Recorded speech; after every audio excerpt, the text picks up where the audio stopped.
Jesús, ahora cuando estudiamos este libro de Apocalipsis, te pido que nos ayudes a ver a ti. ¿Quién eres? Lo que haces y lo que harás. Y esto pido en el nombre de Jesús. Amén. Vamos a tomar nuestros asientos y vamos a abrir nuestras Biblias al último libro de la Biblia, que es el libro de Apocalipsis.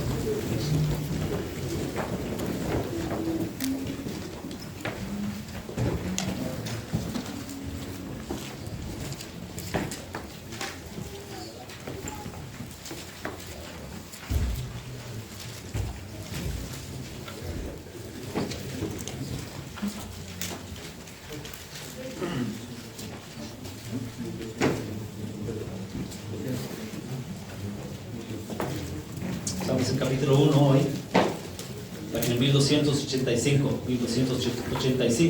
Apocalipsis, capítulo 1.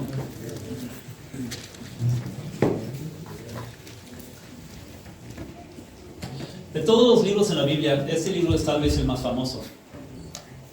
Los que no saben absolutamente nada de la Biblia han escuchado hablar de este libro, porque en muchas películas, como pueden ver aquí, muchos al escuchar la palabra Apocalipsis piensan en catástrofes, piensan en cosas horribles, piensan en el fin del mundo, ¿verdad? Hay muchas personas con este nombre Apocalipsis piensan en cosas feas. Yo me acuerdo cuando pasó la pandemia, si se acuerdan, los primeros días de la pandemia, al ir a cualquier tienda, no había comida en las tiendas. Y yo entré aquí en el Fulham, aquí en Vineland, y todo vacío. Y entró otro joven conmigo y me dijo, es el Apocalipsis, me dijo. ¿Verdad? Fin del mundo, lo que piensa uno. Entonces es un libro conocido, tiene esa fama, ¿no?, de hablar de esa clase de cosas. Y algunos dicen, ese libro es un libro muy difícil de entender, porque habla de muchas cosas que yo realmente no entiendo. Y es verdad, es uno de los libros más complicados de toda la Biblia. Algunos cuando me preguntan, Wilfredo, ¿cómo debo de comenzar a leer la Biblia? Les digo, pues es mejor comenzar con lo fácil. Así que Apocalipsis lo vamos a dejar para otro día. Mejor comenzar en un lugar donde realmente es más fácil. Pero muchos, lo primero es de comenzar aquí en este libro.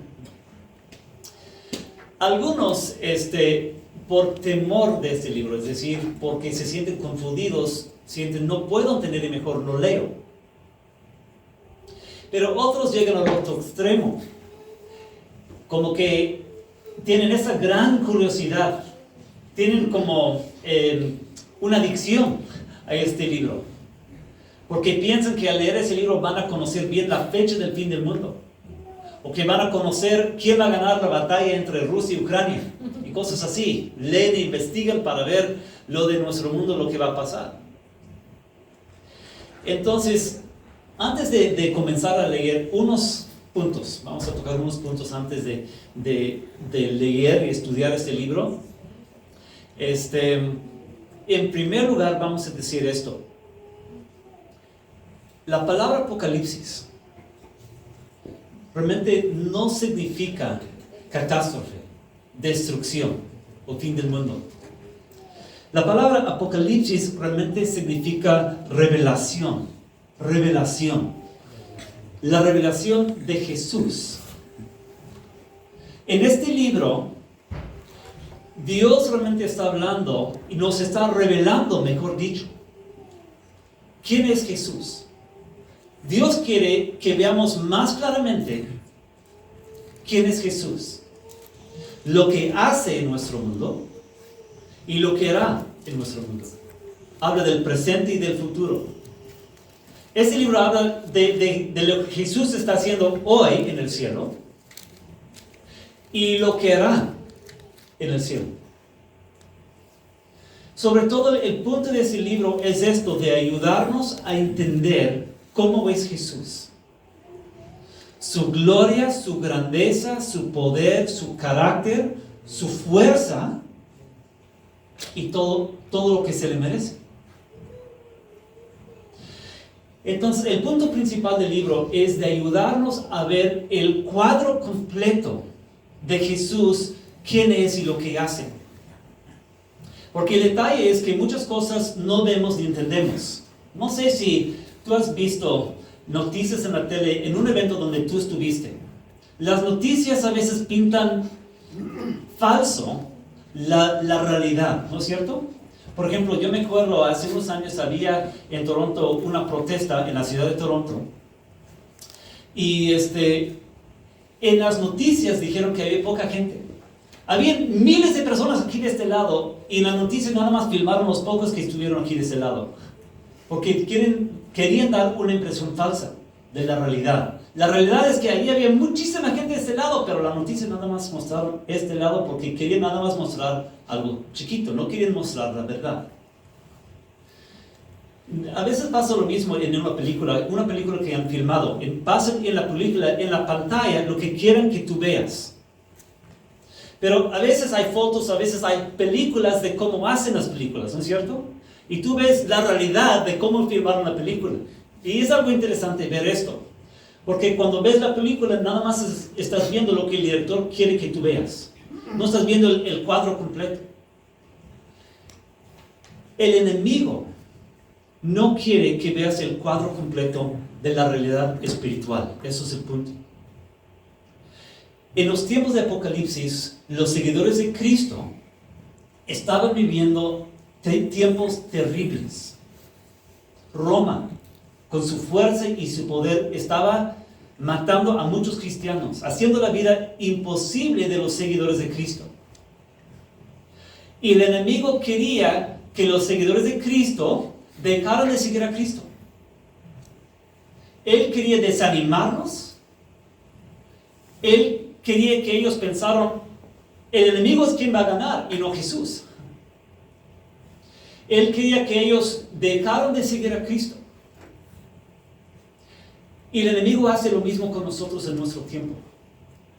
El enemigo no quiere que sigamos a Cristo. El enemigo quiere desanimarnos en esta vida. Quiere que nos enfoquemos en los problemas de nuestro mundo, los problemas de mi vida, mis pecados, y no fijar la mirada en mi Cristo, en lo que hace y lo que Él hará. Y el punto de Dios en darnos este libro simplemente es para ayudarnos a ver el cuadro completo. Demostrarnos claramente lo que va a pasar con el enemigo en el futuro. Que el enemigo es el que pierde y el que va a ser vencido por Cristo. Dios quiere mostrarnos aquí en este libro claramente que Jesús es el que gana. Dios quiere mostrar a estos que vivían en aquellos tiempos la realidad de las almas de sus amigos y familiares que habían sido matados por seguir a Cristo. Querían mostrarles que esos mártires estaban en la realidad de la gloria. Y Dios quiere mostrarnos a mí y a ti lo que nos espera en Cristo, la realidad de la gloria. Entonces es un libro hermoso, realmente es un libro hermoso. Muchísima bendición hay para nosotros en estudiar este libro. Claro, hay cosas simbólicas, ¿verdad? Vamos a decir, hay muchos que realmente aman a Cristo, quieren mucho a Cristo, están en los caminos de Cristo, y no todos interpretan de la misma manera lo que dice este libro.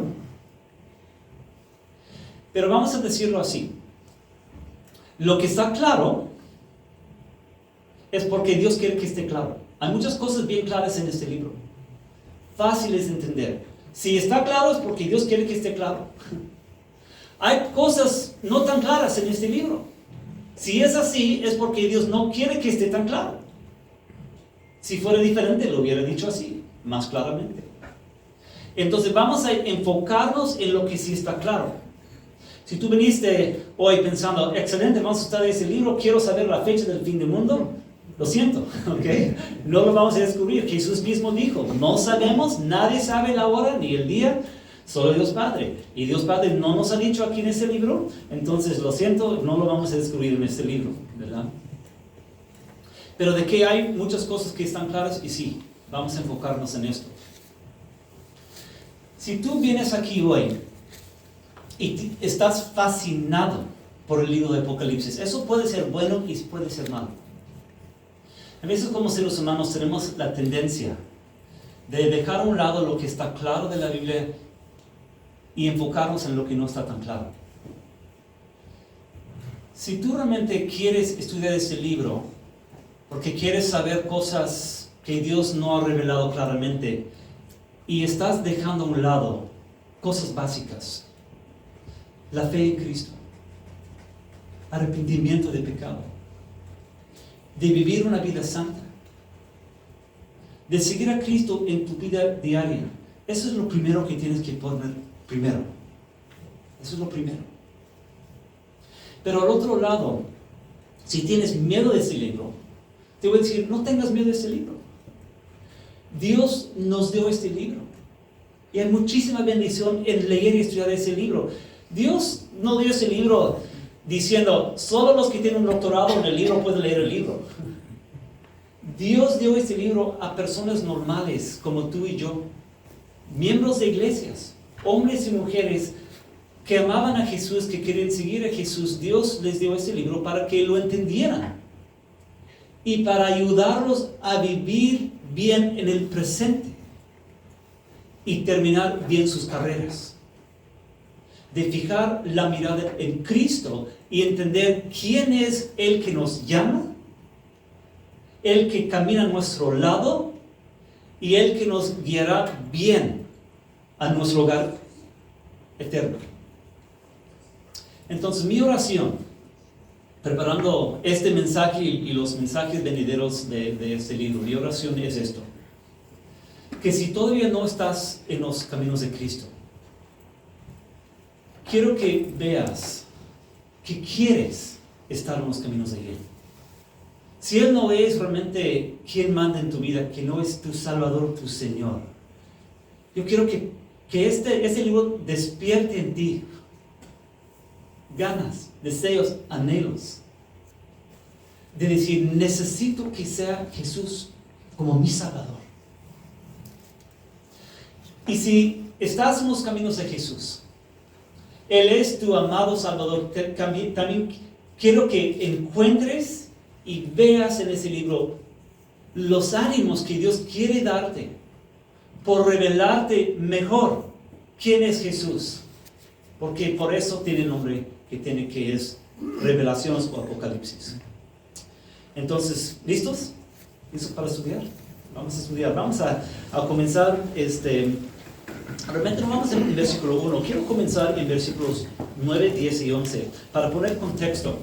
Los que me preguntan, Wilfredo, ¿cómo debo aprender a leer la Biblia? Siempre digo, cada libro tiene su contexto.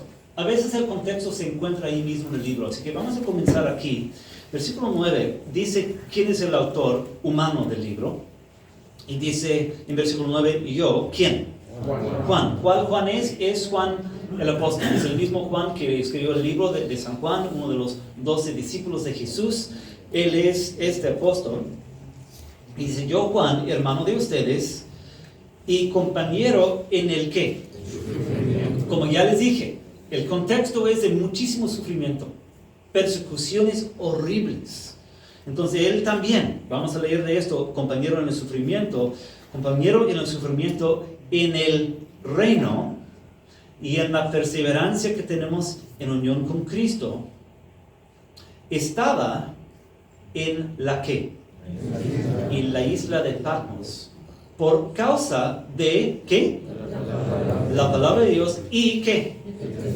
del testimonio de Jesús. Entonces, él en este momento no se encuentra en Jerusalén, no se encuentra en una iglesia.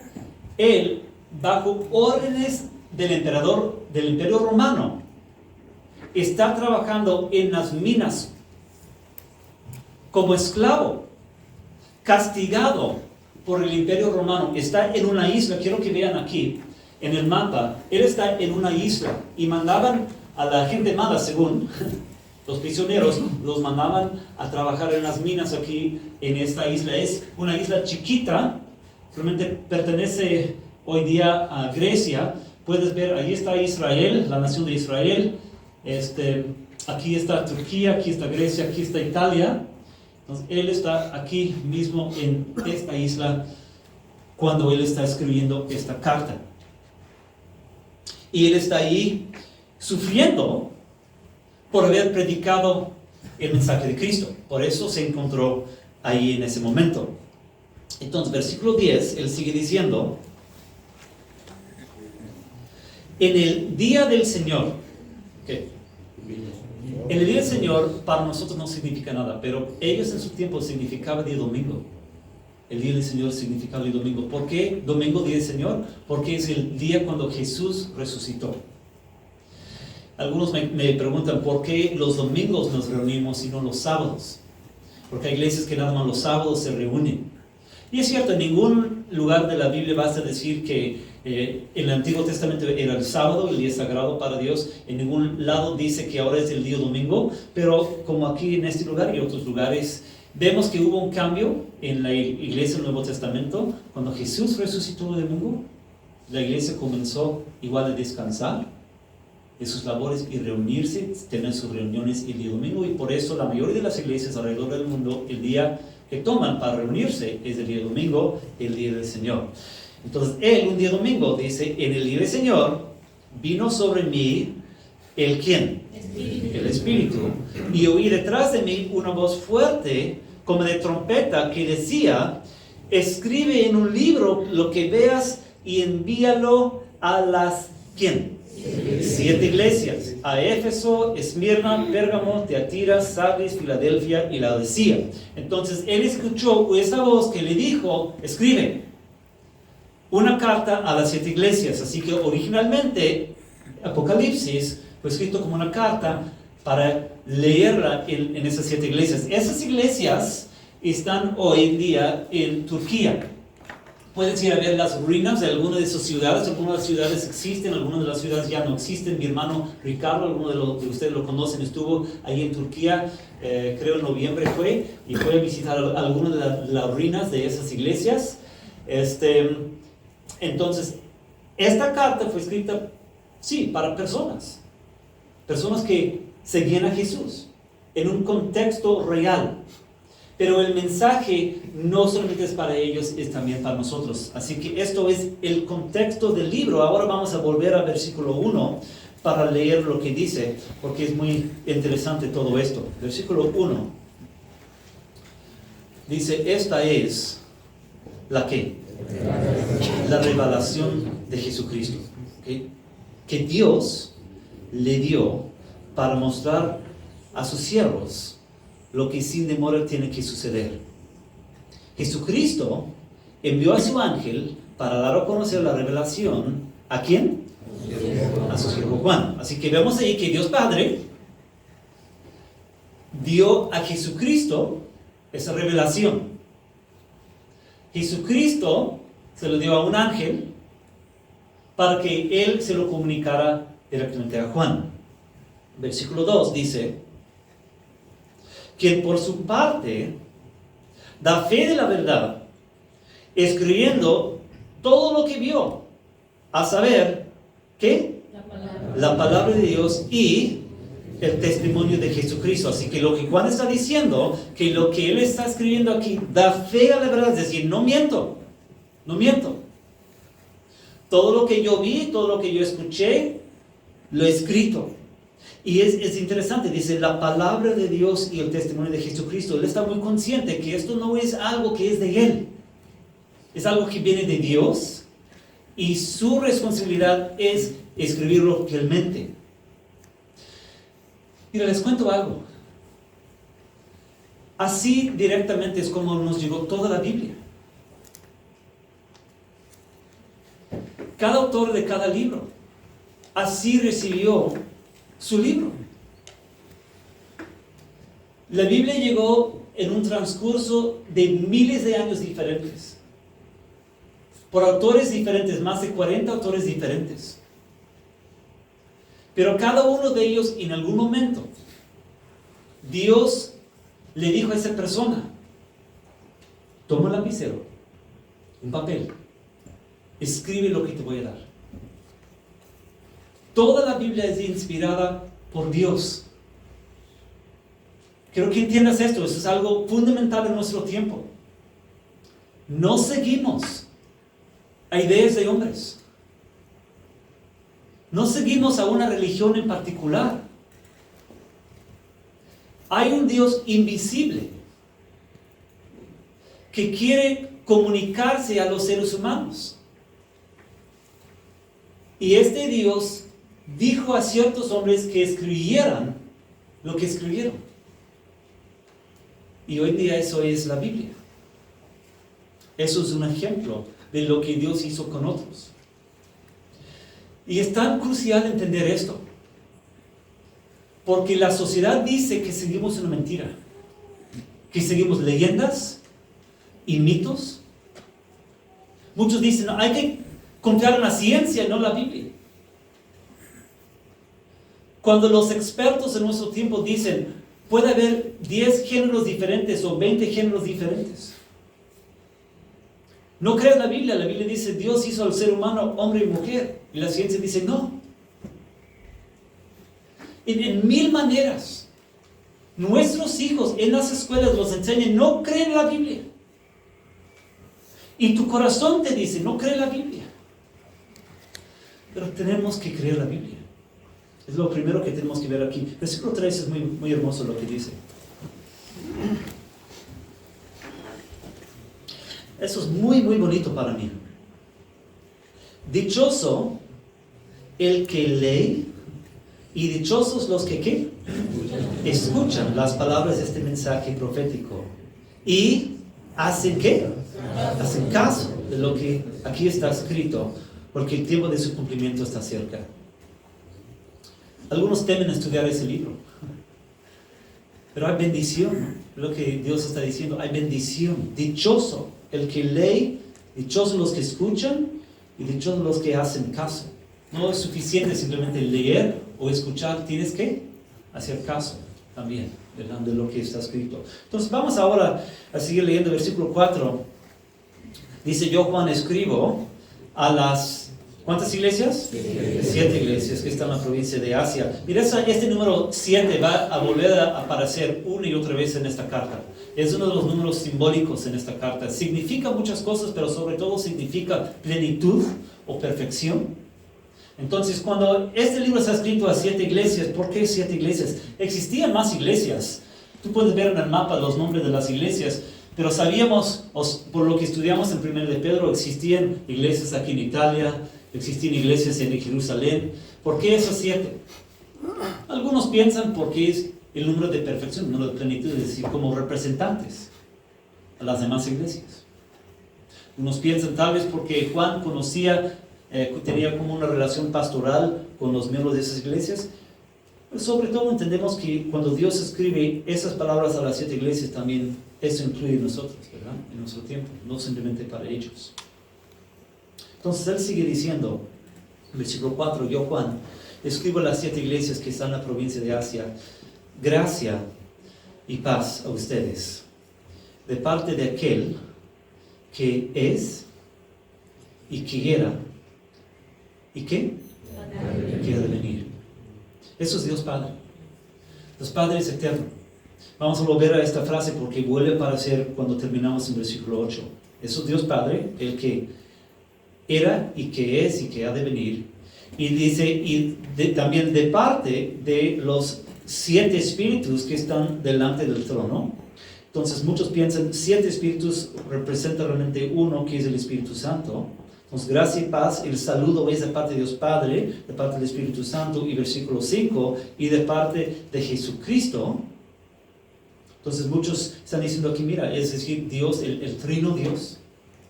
La Trinidad, nunca encuentras esta palabra en la Biblia, algunos lo reconocen, la palabra Trinidad nunca aparece en la Biblia, pero la Biblia una y otra vez habla de Dios Padre, Dios Hijo, Dios Espíritu Santo. Y aquí también, de parte de Dios Padre, Hijo, Espíritu Santo, los saludos, ¿verdad? Pero mira lo que dice acerca de Jesús, es muy hermoso. De parte de Jesucristo, ¿el quién? El testigo fiel. Jesús es el que no miente. Todos los hombres mienten. Gobiernos mienten. Políticos mienten. Dios no miente. Jesús dice la verdad siempre. El testigo fiel, el primogénito de la ¿qué? De la resurrección. Está diciendo, Jesús es el primero en resucitarse, siendo el primogénito, es decir, los demás que creen en Él también van a resucitar. Como primogénito, Él es como el primer ejemplo. Y ahora los que seguimos a Cristo nos espera exactamente lo mismo. El primogénito de la resurrección, el soberano de los ¿quién? De los reyes de la tierra. Esto quiere decir que en nuestro tiempo Jesús es más grande que el señor Putin, presidente de Rusia, que el señor Biden de Estados Unidos, que de AMLO en México. Cualquier rey que ha existido o que existe o existirá, Jesús es el soberano de los reyes de la tierra. Y sigue diciendo, eso es muy hermoso, al que nos, ¿qué?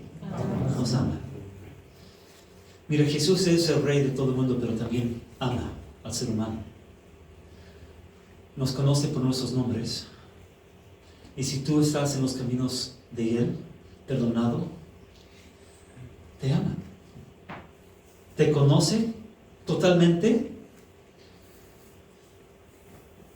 lo bueno y lo malo de ti, lo conoce todo. Y si te ha perdonado, te ama. No hay sorpresas para Él, pero aún así te ama. Sigue diciendo, y que por su sangre nos ha, ¿qué? Librado de nuestros pecados, nos ha perdonado y nos ha librado de nuestros pecados. Versículo 6, al que ha hecho de nosotros un ¿qué? Un reino. Volvemos a lo mismo, hemos hablado de esto una y otra vez, que aquí venimos que mexicanos, que guatemaltecos, que canadienses, pero el punto es, cuando estamos en Cristo formamos un reino, una nación. Y otra vez vemos lo mismo, ¿no? En Cristo de muchos ha formado un solo reino. Luego dice, somos en Cristo sacerdotes al servicio de Dios su Padre. No sé si tú has visto a tu vida así, pero en Cristo tú tienes una tarea, un privilegio de ser sacerdote a servicio de Él. El punto de tu vida es servir a Dios. Existes para servirlo. A Él sea la gloria y el poder por los siglos de los siglos. Amén. Versículo 7. Miren que ¿qué? Que vienen las nubes. Él va a regresar, sí. Vienen las nubes y todos lo verán con sus propios ojos, incluso quienes lo traspasaron, y por Él harán ¿qué? Lamentación todos los pueblos de la tierra. Así será. Amén. Entonces de eso está hablando. Jesús va a regresar y todo el mundo lo va a ver, los que han creído en Él y también los que no han creído en Él. Aquí específicamente menciona las personas que lo crucificaron.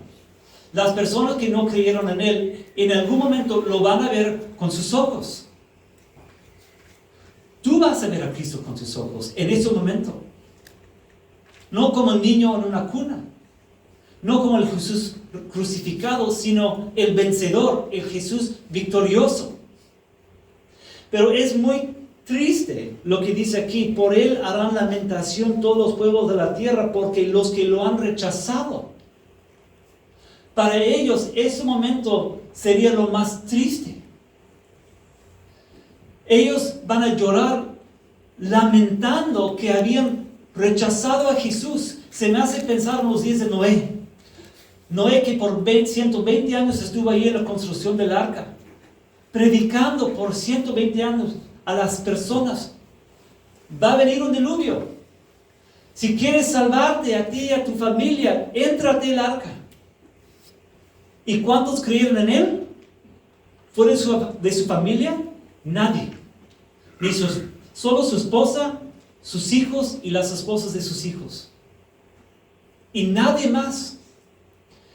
Y la Biblia dice que entraron en el arco, en el arca se cerró la puerta, Dios cerró la puerta, comenzó a llover. Y la gente afuera, queriendo entrar, golpeando, tocando la puerta, por favor, dame un espacio ahí, sálveme por favor. Y fue demasiado tarde porque habían rechazado la salvación que les fue ofrecido abiertamente por 120 años. Y lo mismo va a pasar con cada ser humano al ver a Jesús en ese momento. Si uno no ha puesto su fe y su confianza en él en el momento indicado, perderá su alma y llorarán, lamentarán. De eso está hablando. Cosa increíble. Entonces, versículo 8. Dios dice, yo soy el que, Alfa y Omega. Dios es el Dios eterno, que ha existido antes de crear este mundo, existirá cuando este mundo ya no existe. Él es antes de todo y después de todo. Él es el Alfa y el Omega, dice el Señor Dios, el que es, y que era, y que ha de venir, el Todopoderoso. No hay nadie más que Dios. Y este es el Dios que dio a Juan esta visión. Él hizo que Juan escribiera esta visión para que tú y yo en nuestro tiempo tuviéramos esto. Para saber de Él. Para entender la verdad de las cosas espirituales. El enemigo no quiere que tengamos esto. El enemigo no quiere que veamos esto. El enemigo no quiere que veamos y entendamos el cuadro completo. Pero Dios dice, eso es mi revelación. Entonces quiero terminar simplemente con 3 puntos. Número 1. Quiero que veas la plena confianza que podemos tener en este libro. Aquí hemos hablado de muchísima doctrina que viene de muchos libros y de muchas personas, pero aquí un resumen, hablando simplemente de Jesús, que Jesús es el testigo fiel. Jesús mismo dijo, yo soy la verdad. Que Jesús es el primogénito de la resurrección, que hay resurrección para cada uno de nosotros en Cristo. Que Jesús es el soberano de los reyes de la tierra, Él está sobre todo. Que Jesús ama al ser humano, eso está aquí. Que Jesús derramó su sangre en la cruz, eso está aquí. Que Jesús hace de nosotros un reino, eso está aquí. Que nosotros tenemos el propósito y privilegio de servir al Señor, eso está aquí. Que Jesús va a regresar algún día, eso también está aquí. Y que Jesús y Dios Padre está sobre todo eso está aquí. La confianza que podemos tener en este libro. Quiero que tengas esta confianza porque necesitas esto cuando las personas te dicen que eres un loco para seguir a Cristo y seguir esta palabra de Dios. Cuando tu corazón te dice, mejor no seguir, necesitas poder decir en tu corazón, yo necesito seguir lo que Dios dice. Es lo primero, la confianza que puedes tener. La segunda cosa simplemente es la bendición y la maldición que hay. ¿A qué me refiero? Pues versículo 3 decía, dichoso el que lee, dichosos los que escuchan y dichosos los que hacen caso de lo que está aquí. Hay una gran bendición. El leer, estudiar y poner en práctica lo de ese libro que vamos a aprender. Pero necesitamos decirle al Señor, Señor, para recibir esta bendición necesito que me abras el corazón, el entendimiento y mi voluntad para en realidad vivir lo que me quieres enseñar. Cada vez que venimos aquí los domingos, necesitas decirle a Dios, Dios, ayúdame no solamente a oír, pero también poner en práctica. Tenemos que acercarnos a la palabra de Dios cada semana con esa clase de actitud. Eso es la bendición. La maldición es cuando cierras tu corazón. Si hay bendición, siempre hay maldición también. Los que vienen con la idea nada más de leer, escuchar, pero no vivir. No quiero que te cuentes entre los que harán lamentación al ver a Jesús, de llorar y decir, yo fui a la iglesia, escuché, pero nunca puse mi fe en Cristo. Ahora quisiera hacerlo, pero ya es demasiado tarde. Y llorar. Muchos llorarán, yo creo, en aquel día. Pero mi oración es que entre nosotros los que estamos aquí hoy, ninguno de nosotros. Eso es el segundo punto. El tercer punto simplemente es esto. La revelación de Dios. De ver quién es nuestro Dios. A veces venimos aquí pensando en los problemas. Hemos hablado de la violencia en México. Entiendo que vivir con esto es algo horrible. Tú necesitas entender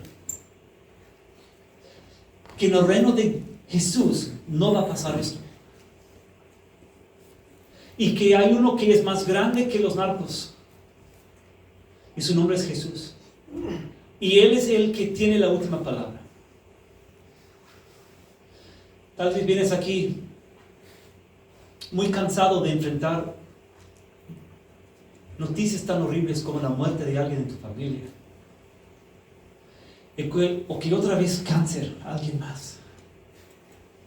Necesitas quién tiene la última palabra. No es la enfermedad, es Cristo.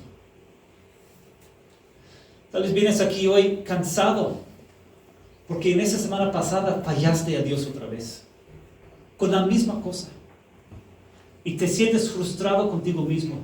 Necesitas entender que tu Jesús es el que tiene todo poder y te ama y te perdona cuando tú te arrepientes. Y cada semana tenemos que acercarnos a Él y decir, Jesús, perdóname otra vez. Por favor, ayúdame. Pero sobre todo es esto, de fijar la mirada en Jesús para poder entender que sí podemos seguirlo en el año 2024 y seguirlo hasta el final de nuestras vidas, porque Él es el victorioso y no hay nadie más que Él. Y eso es la revelación de Dios en Jesús para nosotros. Nos vamos a terminar hoy con una oración. Jesús, gracias por lo que nos enseñas, lo que nos dices. Gracias por esta gran revelación de ti, de quién eres, lo que haces y lo que harás. Ayúdanos a vivir hoy y mañana y todos los días en esta realidad. Gracias por la esperanza que nos das, la bendición que nos das en este libro. En tu santo nombre, Jesús, decimos esto. Amén. Pues vamos a cantar. Es un corito sencillo y cortito, es 440. Y vamos a cantar este corito 2 veces porque es algo muy cortito. Vamos a ponernos de pie. So I want you guys to play that through, sing it really slowly. 440, pon tus ojos en Cristo.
Lord.